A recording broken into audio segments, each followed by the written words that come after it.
अस्सलाम वालेकुम मेरे सादा से पाकिस्तानियों। मेरा नाम रेहान तारिक है और आप मेरा यूट्यूब चैनल और फेसबुक पेज देख रहे हैं। लाहौर के इलाके डिफेंस फेज 7 में कार हादसे में 6 अफराद की हलाकत का मामला अब एक नया रुख और एक नया मोड़ इख्तियार कर गया है।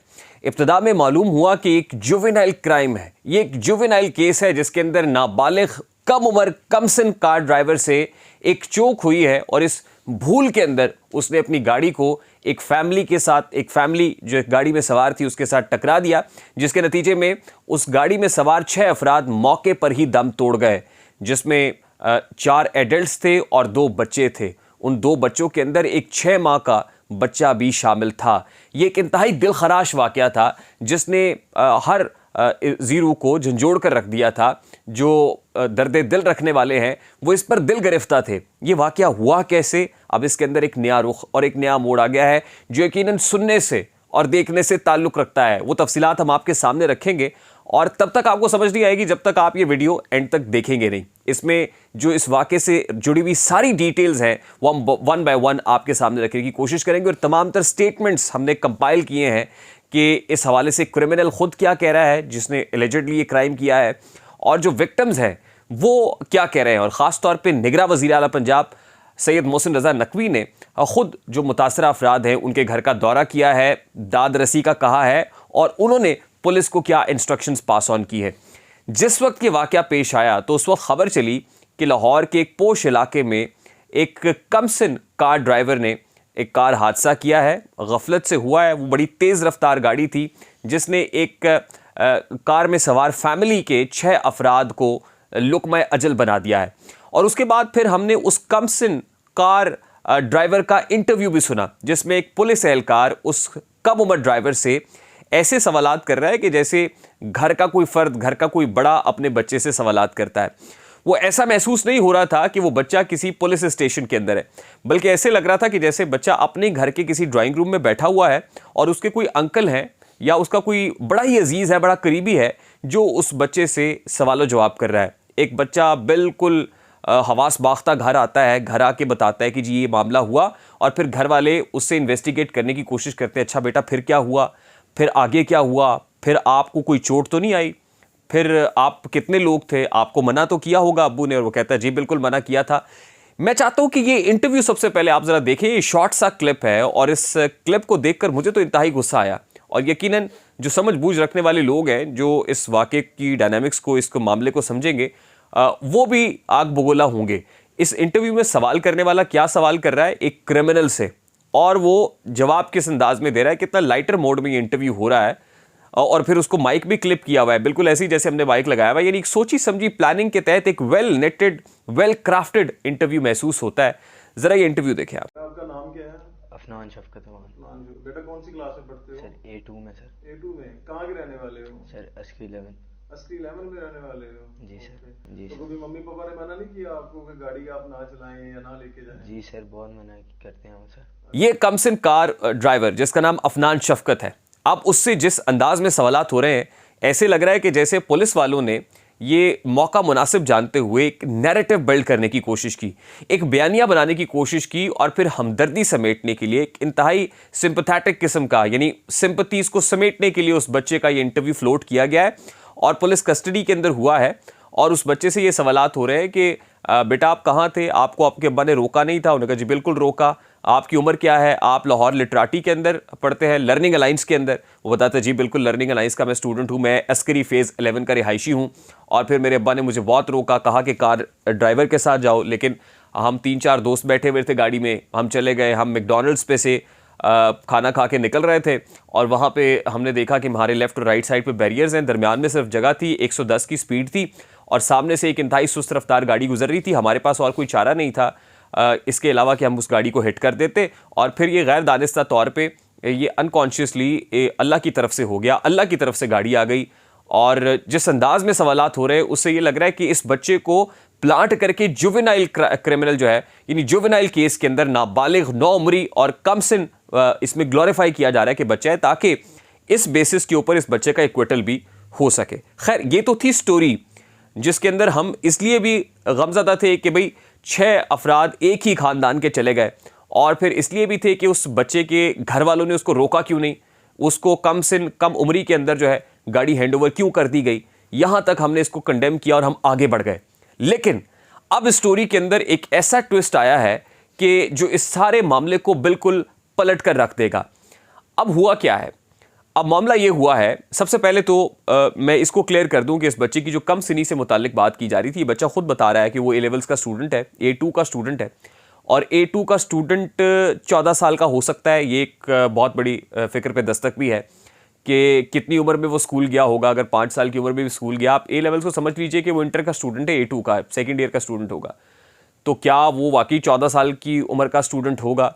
वो कौन सा ऐसा बच्चा है? हमारे यहाँ तो बच्चा 15 साल की उम्र में मैट्रिक करता है और तकरीबन 17 साल 18 साल की उम्र में इंटर करता है। ये वो कौन सा ऐसा इंटेलिजेंट बच्चा था कि जिसने 14 साल की उम्र में इंटर पार्ट 2 के अंदर वो पहुंच गया, A2 का स्टूडेंट भी हो गया। तो सबसे पहले तो आप ये जान लीजिए कि अब इस सारे मामले के होने के बाद उसको बच्चा बनाया जा रहा है, उसको कम सिन बनाया जा रहा है, और वो कह रहा है जी मैंने तो ऐसी ड्राइविंग सीख ली अपने कजन्स वजन से। ये सारा वेल क्राफ्टेड, वेल निटेड मामला था और पुलिस की तरफ से इसकी FIR भी खुद लिखी गई। पुलिस ने ये मौका ही नहीं दिया मुतासरा फरीक को कि आप बताएं कि आप कौन सी दफात लगवाना चाहते हैं, और फिर इस बच्चे का जिस्मानी रिमांड भी नहीं हुआ। यानी इसका जिस्मानी रिमांड लेने का इसलिए कि भी जुवेनाइल मामला है, ये जिस्मानी रिमांड भी नहीं होना, फिजिकल रिमांड भी नहीं हुआ, फिजिकल कस्टडी में पुलिस ने लिया नहीं, इन्वेस्टिगेशन की नौबत ही नहीं आई, एक इंटरव्यू कर दिया आपने। अब बढ़ते हैं असल स्टोरी की तरफ। असल स्टोरी क्या है? वो बाप जिसने अपनी बेटी को खोया, जिसने अपनी अहलिया को खोया, जिसने अपने बेटे को खोया, जिसने अपने दामाद को खोया, जिसने अपनी बहू को खोया, अपने नवासी को खोया, अपने कमसिन 6 माह के पोते को खोया, वो बाप क्या बता रहा है? जरा उस बाप की जुबानी एक हल्की सी ग्लिम्स मैं आपके सामने रखना चाहता हूं कि कितने दर्द भरे लहजे के अंदर पूरी स्टोरी बताता है। जरा सुनिए। एक्सीडेंट हुआ है, गाड़ी आई है 160-70 की स्पीड पे, उसने हिट किया और 35 फुट पे दूर जाके इसको फेंका। तो ये घर का सरबराह है, इनका नाम रफाकत है। रफाकत साहब ये बता रहे हैं कि मेरी बेटी की शादी 26 नवंबर को है और अपनी बेटी की माइयों की रस्म करने के लिए हम अपने दामाद के घर गए हुए थे, यानी बेटी के ससुराल में गए थे, और उस तकरीब को मुकम्मल करने के बाद हम वापस आ रहे थे। हम 2 गाड़ियों में सवार थे। एक गाड़ी में मैं सवार था, मेरा बेटा था, और एक गाड़ी दूसरी थी जिसमें मेरा बेटा, मेरी बेटियां और मेरी अहलिया और मेरा दामाद सवार था। तो रास्ते में एक बच्चा था, एक गाड़ी थी जो कार में बैठी हुई खवातीन को हरासा करने की कोशिश कर रही थी। यानी वो ओवरटेकिंग भी कर रहे थे, वो जैसे जिग-जैग करते हुए भी जा रहे थे। मौके पर मौजूद खवातीन की तरफ से उसको डांट डपट भी हुई, लेकिन उसने आगे से जो है बदतमीज़ी भी की, और फिर एक मामला ऐसा आया कि गाड़ी को रुकवाया गया और आपस में जो एक्सचेंज ऑफ वर्ड्स है, तल्ख कलामी भी हुई मौके पे, और मामला रफा दफा हुआ। वो कहते हैं मैंने अपने बेटे को भी समझाया कि भी बैठो, इसको जाने दो, बदतमीज़ है। वो भी आगे चला गया, ये भी जो है वो तेज़ी से आगे निकल गए कि किसी तरह से इससे जान छुड़ा के इससे निकला जाए। लेकिन उनको पता नहीं था कि जान छूटी नहीं है, बल्कि मौत उनका पीछा कर रही है और मौत बड़ी तेज़ी से उनकी तरफ आ रही है। अब बताया ये जा रहा है कि बच्चा तो 110 की स्पीड पे था, बच्चा खुद कह रहा है, लेकिन जो रफाकत साहब है वो बताते हैं कि गाड़ी की स्पीड कम से कम 160 थी, 160 केस, और 160 की रफ्तार, ये कौन सी मोटरवे थी? मोटरवे पे भी 160 की स्पीड की इजाज़त नहीं होती। ये जिस जगह पे था, ऑल्दो वो सड़क बड़ी चौड़ी है, लेकिन वो बताते हैं कि जी तकरीबन 35-40 फुट दूर जाके गाड़ी गिरी, और वो जो गाड़ी गिरी है वो भी करोला पुरानी गाड़ी है, और उस गाड़ी की इस वक्त सिचुएशन क्या है वो मनाजिर भी आप देख सकते हैं। यानी वो गाड़ी बिल्कुल पिचकी हुई है, तो उसमें मौजूद लोगों का क्या हाल हुआ होगा। मुझे तो तरस आ रहा है उस कमसिन 6 माह के बच्चे के ऊपर कि उस बच्चे के ऊपर क्या बीती होगी, उस नवासी के ऊपर, उस बच्ची के ऊपर क्या बीती होगी, वो 45 साल की जो इनकी अहलिया थी उनके ऊपर क्या बीती होगी। और कहते हैं कि उस वक्त बिल्कुल ऐसे ही जैसे अपनी नवासी के, आज फ़लस्तीन के अंदर मजालिम हो रहे हैं ना, लोग मलबे से अपने वरसा के जो है वो चीज़ों को तलाश करते हैं। कहते हैं जाके मैंने अपनी नवासी के जूते पकड़े, बेगम का जो लॉकेट था वो पकड़ा। तो कितने दर्द भरे लहजे के अंदर वो इंसान बता रहा है कि जिसके घर के 6 अफराद, पूरे का पूरा ख़ानदान ही उजड़ गया, 6 लोग चले गए, और आपका ये कमसिन आदमी, ये कमसिन बच्चा है, इसको छोड़ दिया जाए। खैर, वो कहते हैं ये तो बाद में मेरे बेटे ने बताया कि ये जो गाड़ी जिसने हिट किया है बाबा, ये वो गाड़ी है जो हमें फॉलो कर रही थी, जो हमें ओवरटेक कर रही थी, जिसके साथ हमारे एक्सचेंज ऑफ वर्ड्स हुआ था। ये तो वो बच्चा है, ये तो वो लड़का है। तो कहते हैं उस वक्त तो हमें होश नहीं था, हमने पुलिस को रिपोर्ट की, पुलिस ने जैसे तैसे FIR, और कहते हैं कि मैं तो प्रेस कॉन्फ्रेंस करने वाला था कि भाई ये बड़े ताकतवर लोग हैं, मैं तो इस मुकदमे की पैरवी भी नहीं करना चाहता, मैं तो बाज आया, और हम लोग मजीद नुकसान बर्दाश्त नहीं कर सकते। कि अचानक मेरा जो हमसाया है उसने मेरी हालत देखी तो उसने कहा जी हमें इसको रिपोर्ट करना चाहिए। उसने एक वकील साहब है, राना मुदस्सिर उनका नाम लेते हैं, कि अल्लाह भला करे उनका, उन्होंने कहा मैं इस केस को टेकअप करूंगा और फ्री ऑफ कॉस्ट, मैं आपसे कुछ चार्ज नहीं करूंगा, मैं आपका मुकदमा लड़ूंगा। उन्होंने मुझे रेफर किया डीआईजी इन्वेस्टिगेशन इमरान केशवर के पास। मैं उनके पास गया, उनको सारा मामला बताया तो उन्होंने हमारे सर पे दस्ते शफकत रखा और उसके बाद हमने सारी स्टोरी नरेट की। फिर एफआईआर के हवाले से दोबारा एफआईआर का इंदराज हुआ है जिसमें दफ़ा 302 भी लगाई गई है, जिसमें यानी इक़दाम कत्ल की दफ़ात भी शामिल की गई हैं, जिसमें 780 दहशतगर्दी की दफ़ात भी शामिल की गई और ख़ास तौर पे चीफ मिनिस्टर पंजाब के टेकर सीएम पंजाब मोहसिन नकवी साहब की हिदायत पर उन्होंने आईजी पंजाब को इंस्ट्रक्शंस दी, पुलिस को इंस्ट्रक्शंस दी हैं, तफ्तीशी अलॉट हो गया है, इन्वेस्टिगेशंस चल रही हैं और अब उन्होंने कहा है कि ये टारगेट किलिंग है, ये टारगेट किलिंग का मामला है, ये कोई गैर दानिस्ता तौर पे ये कोई हादसा, ट्रैफिक हादसा नहीं है। खैर, तो यहाँ तक तो बात हो गई। अब इसके बाद वो सेटिस्फेक्शन का इजहार भी कर रहे हैं रफाकत साहब, जिनके अहले खाना चले गए। अब उन्होंने दूसरी तरफ लाहौर हाई कोर्ट के अंदर एक पिटिशन दायर हो गई है। वो पिटिशन दायर की गई है इस बच्चे की तरफ से, यानी अफनान शफकत के वालिद की तरफ से, उनके ख़ानदान की तरफ से, और ये कहा जा रहा है कि उस बच्चे का मीडिया ट्रायल हो रहा है, हमारी फैमिली का मीडिया ट्रायल हो रहा है, बच्चे का मीडिया ट्रायल हो रहा है, कमसिन बच्चा है और कमसिन मुलजिम के हुकूक जो है उनको वॉयलेट किया जा रहा है, उनकी खिलाफ वर्जी हो रही है। यानी वही प्ली ली जा रही है कि कमसिन बच्चा है और कमसिन बच्चे को इक्वटल हो जाना चाहिए। अब लाहौर हाई कोर्ट ने जो सीटीओ लाहौर है मुस्तनसर फिरोज़, उनको भी बुला लिया है, जो एसएसपी ऑपरेशंस है उनको भी बुला लिया और ये भी कहा है कि निगरान वज़ीर आला भी ज़ाती हैसियत में आ जाए और आके इस सारे मामले को देखें। अब हमारे यहाँ जो कानून है वो कानून भी देखना पड़ेगा।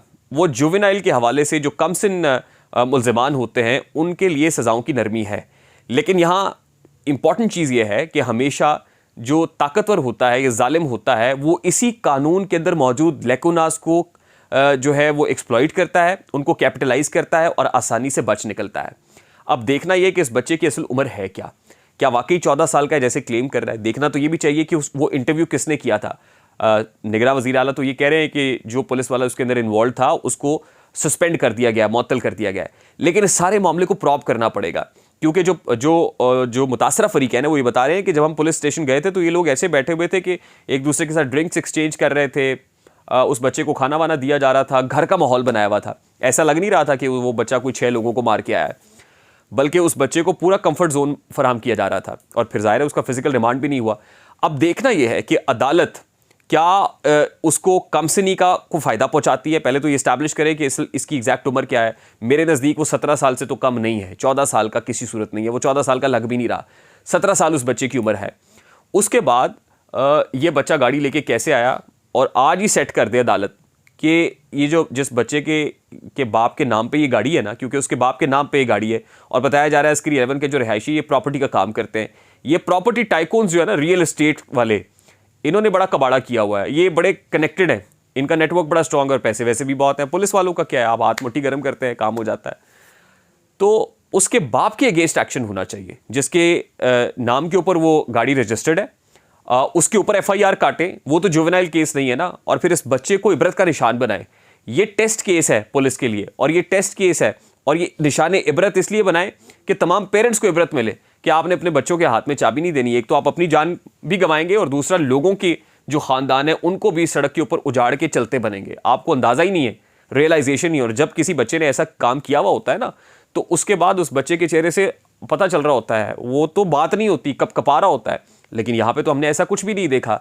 तो आज लाहौर हाई कोर्ट से बड़ी उम्मीदें हैं कि हम ये नहीं देखना चाहते कि आसानी से इक्वेटल हो जाए, इजीली रिलैक्स हो जाए और वो लोग जो इस जहाने फ़ानी से कूच कर गए और उनकी रूहें भी तड़पती रहें, बल्कि उनकी रूहों को भी सुकून पहुँचे और यहाँ पर बहुत से लोगों को लिए इबरत भी बने। तो लाहौर पुलिस समेत लाहौर हाई कोर्ट के लिए, पूरी के पूरी मशीनरी के लिए, पूरे के पूरे सिस्टम के लिए ये केस अब टेस्ट केस बन गया है और इस केस को मीडिया को भी अपना मुकदमा बना के अरबाब इख्तियार की फिक्र पे दस्तक देनी है, हर रोज़ देनी है, अनटिल और अनलेस ये लोग अपने करार वाक़ई अंजाम को ना पहुँचे। और साथ ही साथ जो पुलिस है वो भी और जो तमाम तर कानून नाफिज करने वाले इदारे हैं उनको भी इस केस को एप्रिशिएट करना चाहिए, ख़ासतौर पे केयर टेकर चीफ मिनिस्टर को जो मुतासरा फरीक़ैन के घर पहुँचे उनकी दाद रसी के लिए बहुत अच्छी बात है, लेकिन इसको यहाँ पे छोड़ना नहीं है। बल्कि इसको फॉलो अप करना है और डेली बेसिस के ऊपर इस पर अपडेट हम भी कोशिश करेंगे इस केस को उठा के रखें और आपके साथ अपडेट्स गाहे गाहे शेयर करते रहें। तो आई होप, और आपके ऊपर भी ये जिम्मेदारी आयद होती है कि कमेंट सेक्शन में कम से कम जाइए, कमेंट कीजिए, इस वीडियो को शेयर कीजिए, लाइक कीजिए और इसको आगे फैलाइए ताकि हमारी आवाज़ अरबाब इख्तियार तक पहुंचे। और हमने इस केस को आज से टेकअप कर लिया है, अब इसको दबने नहीं देंगे इंशाल्लाह। मुझे रेहान तारिक को इजाज़त दीजिए, अपना बहुत सारा ख्याल रखिएगा। अस्सलाम वालेकुम।